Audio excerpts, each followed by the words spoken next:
The moment the woman stepped onto the sand, she realized she couldn't lift her foot. She pulled as hard as she could, but it was no use. Her feet felt glued to the ground. Desperate, she reached down with her hands, but they got stuck too. She struggled in pain as her body slowly sank. Her boyfriend saw this and jumped out of the car to help, but after just 2 steps, he collapsed. His entire body was firmly stuck to the sand, and no matter how hard he tried, he couldn't get up. He lifted his head, but it was as if an invisible force was pulling him downward. Within seconds, he was gone, swallowed by the sand, leaving no trace behind. Their companion rushed to start the car, hoping to drive over and rescue them, but because he had left the headlights on overnight, the battery was dead. The car wouldn't start. With no other options, they decided to wait for rescue. Just then, a car appeared in the distance. It was the Coast Guard. Everyone shouted for help, screaming that there was a monster in the sand, but the officer in the car dismissed their cries. He assumed they were just a bunch of drunk adults. Ignoring their warnings, he stepped onto the sand. Nothing happened. He walked forward, scanning the area. The tentacles didn't attack him. He kept moving, growing more convinced that these people were just hallucinating. That's when the man noticed something. The only difference between Officer and the others was his shoes. He was wearing thick leather shoes, which might have blocked the creature's attack. Then, by accident, the officer dropped his car keys. He bent down to pick them up, but the moment his fingers touched the sand, they got stuck. He yanked hard,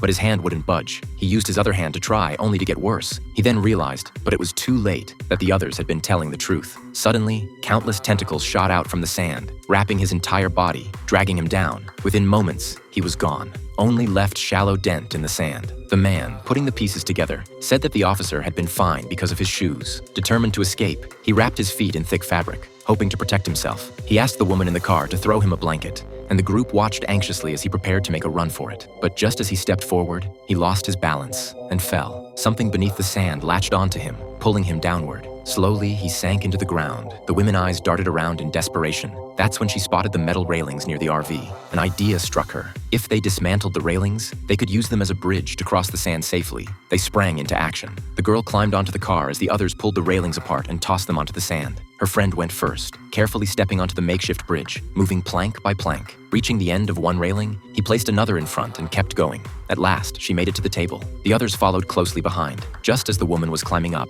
she lost her balance and slipped. Before anyone could react, the creature in the sand swallowed her instantly. Her friend froze in terror. Her hands trembled as she grabbed the blanket and wrapped it tightly around her feet. She sprinted toward the police car, and she successfully made it. Their friend cheered for her, but then something horrifying happened. The creature was evolving. It started attacking metal. The creature successfully burst through and wrapping around his body. Before he could even scream, the monster dragged him down into the sand. Do you think they can escape from this beach? This captivating movie is called The Sand.